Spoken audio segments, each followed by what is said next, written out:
ભાજપ એટલી ડરી ગઈ છે, સીમા વગરની ડરી ગઈ છે. ભાજપની તાકાત જ નથી કે ભાજપ ચૂંટણી લડી શકે એવી સ્થિતિમાં નથી એમ માનીને ચાલો તમે કે આમ આદમી પાર્ટીએ ભાજપની ધોતી ઢીલી કરી નાખી. ભાજપના નેતાઓ અત્યારે બધાને પોલીસને કામે લગાડી દીધી કે તમે કામ કરો, હવે અમારાથી નહીં થાય, અમે નહીં લડી શકીએ ચૂંટણીઓ, તમે લડો, તમે લડાવો ચૂંટણીઓ. અને શું કરવાનું તો કે આમ આદમી પાર્ટીના કાર્યકર્તાઓ અને આમ આદમી પાર્ટીના સહયોગીઓને ખોટા કેસમાં જેલમાં નાખો કે તમારી સામે અમારો વેર નથી. તમને આ લોકો, તમે પગાર લો છો, કોઈ મુખ્યમંત્રી ગૃહમંત્રીનો તો પગાર નથી લેતા કડિયા કામ કરીને, પણ તમે કાનૂનનું રક્ષણ કરવાનું કામ છે, ભક્ષણનો નહીં. કે એને આમ આદમી પાર્ટી જે રીતે ચૂંટણી લડી રહી છે મજબૂતાઈથી લોકતંત્રમાં માનીને ગુજરાતમાં ભાજપને ભગાડી રહી છે, ભાજપ હારી રહી છે ચૂંટણીઓ. અને ભાજપ ચૂંટણી હારે, અત્યારે મેં સાંભળ્યું છે કે આઈપી નો રિપોર્ટ છે કે 80 થી વધારે સીટ ભાજપની આવતી નથી અત્યારે ચૂંટણી વિધાનસભા. 20 વર્ષ પછી ઈશુદાન ગઢવી આ ગુજરાતની રાજનીતિમાં અહમ ભૂમિકામાં હશે, ધ્યાન રાખજો. અને ત્યારે સોગંદ ખાઈને કહું છું, કોઈને છોડીશ નહીં. જે અધિકારીઓએ ગરીબ પ્રજા ઉપર અત્યાચાર કર્યો છે, કાર્યકર્તા આમ આદમી પર અત્યાચાર કર્યો છે, અને બક્ષવામાં નહીં આવે. પાર્ટી કે કાર્યકર્તાને ડિસ્ટર્બ કરવાની કોશિશ ન કરતા કોઈ પણ. તમારે જે કરવું હોય એ કરજો, અહીંયા હાથ ન નાખતા. અને ભાજપથી અમે ડરવાના નથી. ભાજપને કહે છે કે આટલું બધું ડર છે, તમે નમાલા કેવા છો, પોલીસને આગળ કરો છો, આવો મોરે મોરો.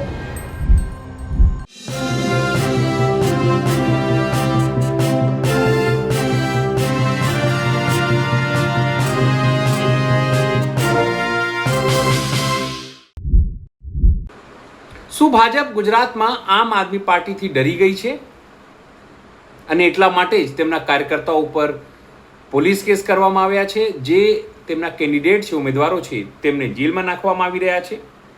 શું આ વાત સત્ય છે?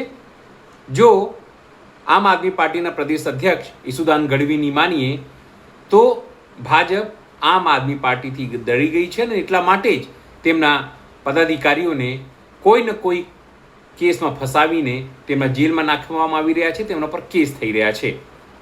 એ સુરેન્દ્રનગરની વાત હોય, પોરબંદરની વાત હોય, વલસાડની વાત હોય, એમને મહેસાણાની વાત હોય, અનેક જગ્યાઓને તેમનું નામ લીધું અને એક પેટર્ન સાથે તેમના પદાધિકારીઓ, તેમના કાર્યકર્તાઓને પોલીસ ટાર્ગેટ કરી રહી છે, ભાજપ ટાર્ગેટ કરી રહી છે તેવો આરોપ લગાવ્યો. નમસ્કાર, હું છું ચિંતામણી પુત્ર અનિલ પટેલ. સ્વાગત છે આપનું અમારા વિશેષ કાર્યક્રમમાં. આવો સાંભળીએ ઈશુદાન ગઢવીએ પોતાના આ વક્તવ્યમાં પોલીસને, અધિકારીઓને શું ચેતવણી આપી અને ભાજપને અને તેમના કાર્યકર્તાઓને, તેમના મંત્રીઓને અને મુખ્યમંત્રીને શું કહ્યું. નમસ્કાર મિત્રો, હું આપણો મિત્ર ઈશુદાન ગઢવી અને એક અગત્યના વિષય ઉપર આજે લાઈવ થયો છું. બધા ફટાફટ મિત્રો શેર કરજો. આજે તમને બહુ આશ્ચર્ય થશે કે આમ આદમી પાર્ટીના જે લોકો છે એ એટલી હદે મહેનત કરી રહ્યા છે અને આમ આદમી પાર્ટીનો એટલો માહોલ જામ્યો છે કે મિત્રો ભાજપ એટલી ડરી ગઈ છે, સીમા વગરની ડરી ગઈ છે. ભાજપની તાકાત જ નથી કે ભાજપ ચૂંટણી લડી શકે એવી સ્થિતિમાં નથી એમ માનીને ચાલો તમે. એને એટલું બીક છે કે આમ આદમી પાર્ટી વાળા આવશે ને જીતી જશે. મિત્રો વધારે શેર કરજો. આજે લોકશાહીની કઈ રીતે કતલ કરે છે એને મારે આપણે દાખલા આપવા છે અને હું પુરાવા સાથે તમને આપીશ. તમે વિચાર કરો કે ભાજપ જ્યારે ડરે, ભાજપના નેતાઓ એટલા નમાલા છે કે પોલીસને આગળ કરે. હવે મને શરમ આવે છે કેટલાક આઈપીએસઓ ઉપર કે ઇન્ડિયન પોલીસ સર્વિસમાંથી ને જીપીએસસી પાસ કરીને પ્રોમોટેડ આઈપીએસ થયા છે, પણ માત્ર ને માત્ર ભાજપના ઈશારે ચાલનારા અધિકારીઓ બની રહ્યા છે. આ શું થઈ રહ્યું છે? એને બિચારાને એની આત્મા મળી ગઈ, આજે મરી ગઈ. કેટલાય જગ્યાએ હું તમને કહીશ. આજે સૌરાષ્ટ્રના 4 કિસ્સામાં આમ આદમી પાર્ટીના કાર્યકર્તાઓ અને સહયોગીઓને એક સેમ પેટર્નથી સાંભળજો, સેમ પેટર્નથી એને એરેસ્ટ કરવામાં આવ્યા અને ઉપર એફઆઈઆર કરવામાં આવી. કેટલી હદે ડરી ગયા મિત્રો? વધારે શેર કરજો. અને કોઈ અમે ડરવાના નથી. આ લોકોને મારે 3 ચેતવણી આપી છે, એટલા માટે ફેસબુક લાઈવ થવાનું થયું છે. આમ આદમી પાર્ટીના પ્રદેશ અધ્યક્ષ તરીકે પણ મને ગર્વ છે કે આમ આદમી પાર્ટીએ ભાજપની ધોતી ઢીલી કરી નાખી. ભાજપના નેતાઓ અત્યારે બધાને પોલીસને કામે લગાડી દીધી કે તમે કામ કરો, હવે અમારાથી નહીં થાય, અમે નહીં લડી શકીએ ચૂંટણીઓ, તમે લડો, તમે લડાવો ચૂંટણીઓ. અને શું કરવાનું? તો કે આમ આદમી પાર્ટીના કાર્યકર્તાઓ અને આમ આદમી પાર્ટીના સહયોગીઓને ખોટા કેસમાં જેલમાં નાખો.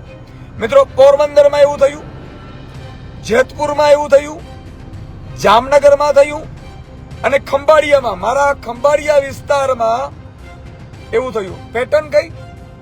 2 જાણ્યા શખ્સો ગાડીમાં ઠોકર મારે, આપણા કાર્યકર્તાને કે સહયોગીની ગાડીને ઠોકર વાગે એટલે પેલા એમ કે અરે ભાઈ સીધું ચલાવો, એમ સીધું ચલાવવું છે એમ કરીને લાફા મરાવડાવ્યા. પછી ઈ લોકો માર પણ મારે, પરેશાન પણ કરે અને પાછા પોલીસ સ્ટેશનમાં જઈને FIR કરે કે આ ફલાણા ભાઈએ મને ફોટો પાડીને જાય કે આ ફલાણા ભાઈની સ્કૂટી છે, આ ફલાણા ભાઈને અમને માર માર્યો છે. અને 2 જણા FIR લખાવે અને પોલીસ તુરંત આ લોકોની ધરપકડ કરે, આમ આદમી પાર્ટીના કાર્યકર્તાઓની નાની. અરે તમે શપથ શેના લીધા છે નમાલાઓ?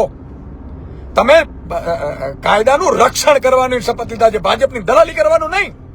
અને તમે એમ માનો છો કે અમે તમને મૂકી દેશું, પણ તમારી પોલીસને મારે કહેવું છે કે તમારી સામે અમારો વેર નથી. તમને આ લોકો, તમે પગાર લો છો, કોઈ મુખ્યમંત્રી ગૃહમંત્રીનો તો પગાર નથી લેતા કડિયા કામ કરીને, પણ તમે કાનૂનનું રક્ષણ કરવાનું કામ છે, ભક્ષણનું નહીં. જેમ ફિલ્મમાં બતાવે છે કે જે રીતે ખોટું કામ કરીને, ડ્રગ્સોનું કામ કરીને, હત્યાઓ કરી, અને એને તમે ભગવાનથી, ઈશ્વરથી ડરો અને તમારા પરિવારને શું જવાબ આપશો? મિત્રો, આજે ખંભાળિયાની એક ઘટનાનો દાખલો આપું તમને. ખંભાળિયામાં સહયોગી એક દીપકસિંહ કરીને છે. એ દીપકસિંહને એક જણો ઠોકર મારે છે ગાડીને. મારી ટીમને વાત થઈ, મેં પણ દીપકસિંહને વાત કરી. મેં શું થયું, ઈ પહેલા હજી કલાક પહેલા જામનગરમાં આવું બન્યું છે, ઈ પહેલા જેતપુરમાં બન્યું છે, પોરબંદરમાં બન્યું છે અને અસંખ્ય જગ્યાએ બન્યું છે. હવે સાંભળો તમે કે બન્યું એટલે દીપકસિંહને મેં કેવડાવ્યું, મેં કીધું એક કામ કરો, તમે પોલીસ ફરિયાદ લખાવો જાઓ. અને મેં ખુદ SP શ્રી વાળાશ્રીને મેં ફોન કર્યો છે. મારા મિત્ર વાળાશ્રી બિચારા IPS છે, અધિકારી છે. આજે મારે ન કહેવું પડશે, પણ મારે જાહેરમાં કહેવું પડશે કે આ લોકો કેટલા બિચારા મજબૂર બની ગયા છે, કેવી એવી ધમકીઓ આવી હશે ભાજપની, અથવા તો ફોન આવ્યા હશે, જે પણ બન્યું હોય. મેં એમને કીધું કે સેમ પેટર્નથી આ થઈ રહ્યું છે. મને કીધું સુદાનભાઈ કાંઈ વાંધો નહીં, તમે ચિંતા ના કરો, હું ચેક કરાવડાવી લઉં છું. પછી આ માણસ જાય છે પોલીસ ફરિયાદ કરાવવા. મેં સાંભળ્યું 4 કલાકથી મારા વ્યક્તિને બેસાડી રાખ્યો છે, મારા સહયોગીને, અને એ તો બેસાડી રાખ્યું, એટલું નહીં, બેસાડી રાખ્યું. પેલા મેં અત્યારે સાંભળ્યું છે કે પેલા ભાઈને ત્યાંથી બોલાવડાવી, હોસ્પિટલમાં પાટો બંધાવડાવીને FIR કરાવડાવે છે. શરમ આવી જોઈએ. મેં SP ને અત્યારે ફોન કરું છું, ઉપાડતા નથી. હું PI ને મેં નંબર લીધા, પોલીસ ઇન્સ્પેક્ટરને, એ ઉપાડતા નથી. મેં મારી ટીમને કીધું PI શ્રી સાથે વાત કરાવો, PI શ્રી ભાગી ગયા હતા, એટલે પોલીસ સ્ટેશનમાંથી કે ભાઈ આને રાખી લ્યો, અને અત્યારે એની ઉપર FIR કરે છે. આવી જ રીતે સેમ જામનગરમાં બની છે ઘટના. જામનગરમાં પણ અમારા જે સહયોગી જે મિત્રો હતા, કાર્યકર્તાઓ હતા, એને ઠોકર મારી, માર મારવામાં આવ્યું અને સામે પેલા લોકો FIR લખીને આ લોકોએ જેલમાં કરી. મારે ભૂપેન્દ્રભાઈ ને હર્ષભાઈને કહેવું છે કે તમે ઈશ્વરથી તો ડરો. અને શું લઈ લેવાનું છે? ચૂંટણીઓ જીતશો કે આ ખોડિયામાંથી પ્રાણી નીકળી જવાના છે એક દિવસ. મારો નાથ તમને પૂછશે કે શું કર્યું, તો આવા ધંધા કરવા માટે કર્યું, આવા ધંધા માટે તમે રાજ મળ્યો છે આટલી હદે. અને કાર્યકર્તાઓને આજે તમે જેલમાં નાખશો. જેલથી અમે ડરીએ છીએ શું? તમે મારી ઉપર છેડતીનો કેસ કરેલો છે, દારૂનો કેસ કરેલો છે, બધું કરેલું છે, તમે જેલમાં નાખેલો છે. હમણાં અમારા કચ્છના બેનશ્રી હતા જિલ્લા પ્રમુખ પૂર્વ કચ્છના, દારૂની રેડ કરવા ગયા ને એમની ઉપર એટ્રોસિટી લગાડીને એમને જેલમાં નાખી દીધા. અમારા જુનાગઢના જિલ્લા પ્રમુખ હતા, એમની ઉપર એ ટેકાના ભાવે મગફળીમાં ગડબડ થતી હતી, પૂછ્યું તો એમની ઉપર કેસ નાખી દીધો. તમે નવસારીમાં, સુરતમાં કેસ કરી નાખ્યો, પાસા કરી નાખ્યા. કેટલી જગ્યાએ તમે કર્યા કેસ? મિત્રો, મારે આપને એટલું કહેવું છે ગુજરાતની જનતાને કે આ ભાજપ આ ખેલ કરી રહી છે. શું કામ ખબર છે?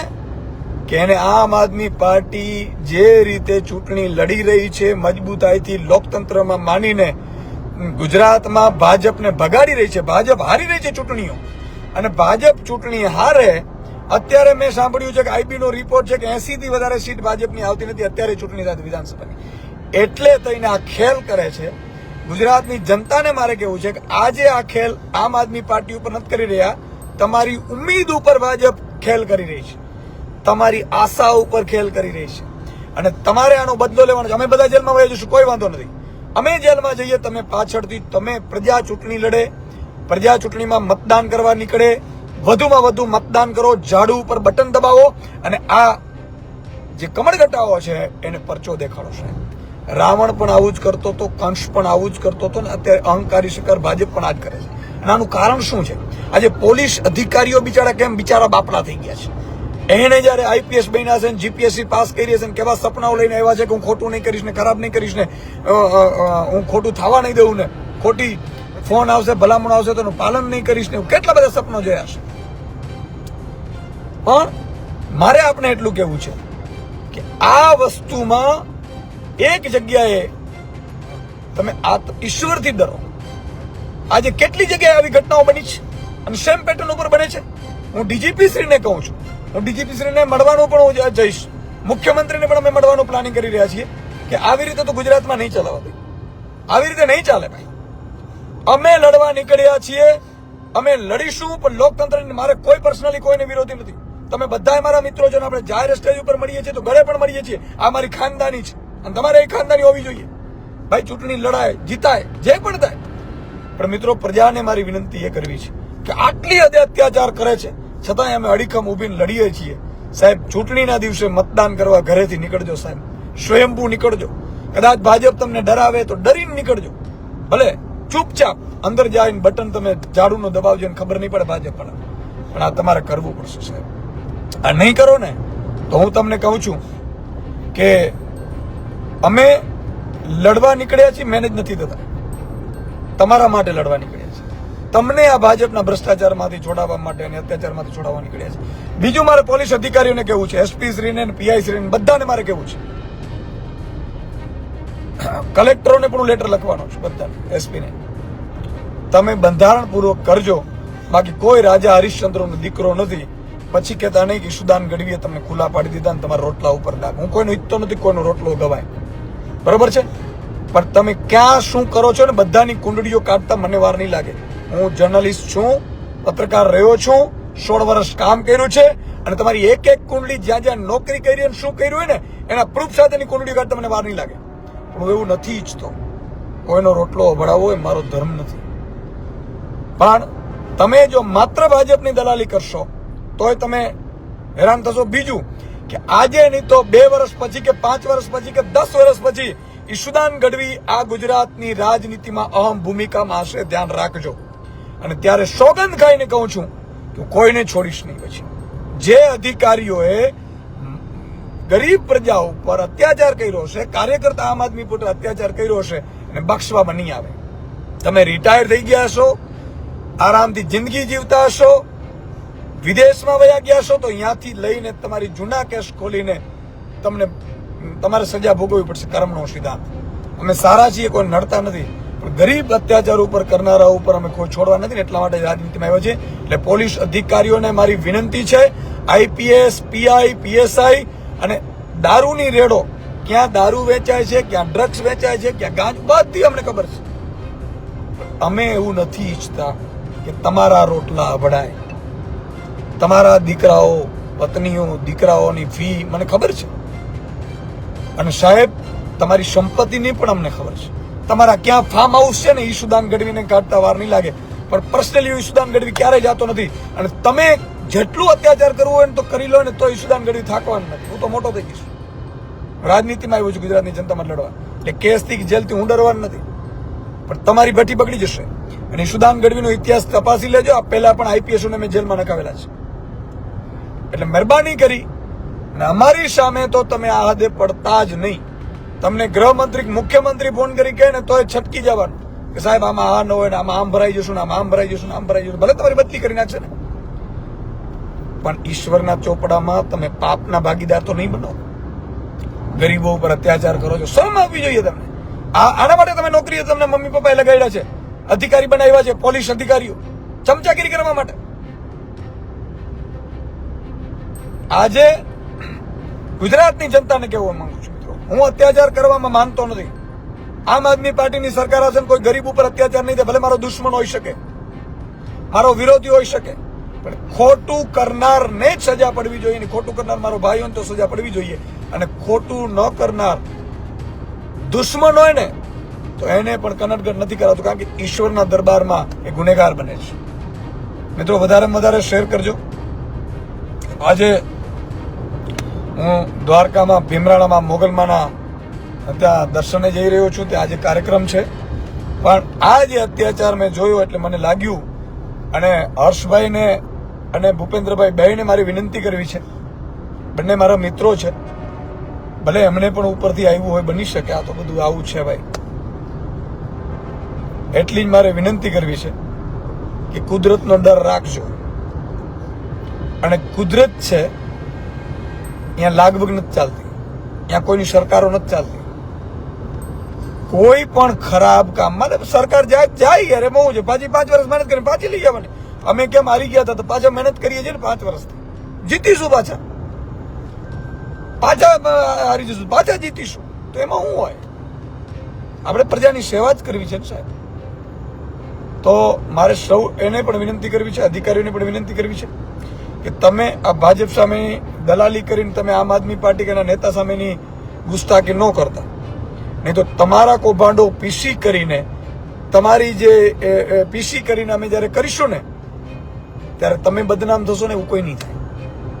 યાદ રાખજો, બરોબર છે? અને તમારા પત્નીને મોઢું બતાવવા લાયક તમે નહીં રહો, સમજી લેજો. તમે તમારા પરિવારને મોઢું બતાવવા નહીં રહો. તમે તમારા ઉપર જે ગર્વ કરતા રિબિન કાપતા હશે ને, એ જ લોકો તમારા ઉપર થૂતું કરશે. એવું ઈચ્છતા નથી અમે આવું થાય. રાજા હરિશ્ચંદ્રનો દીકરો કોઈ નથી, યાદ રાખજો તમે. એટલે મહેરબાની કરીને આમ આદમી પાર્ટી કે એના કાર્યકર્તાને ડિસ્ટર્બ કરવાની કોશિશ ન કરતા કોઈ પણ. તમારે જે કરવું હોય એ કરજો,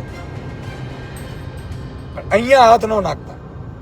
અને ભાજપથી અમે ડરવાના નથી. ભાજપને કહે છે કે આટલું બધું ડર છે, તમે નમાલા કેવા છો, પોલીસને આગળ કરો છો. આવો મોરે મોરો જોઈ લઈએ, આપણે સભા કરો તમારી, અમે સભા કરીએ. તમે તમારા કામ કર્યા હોય એના દાખલા બતાવો કે અમે 5000 સ્કૂલ બંધ કરી છે, હજી સત્તા આપો એટલે બીજી 5000 બંધ કરી દઈએ.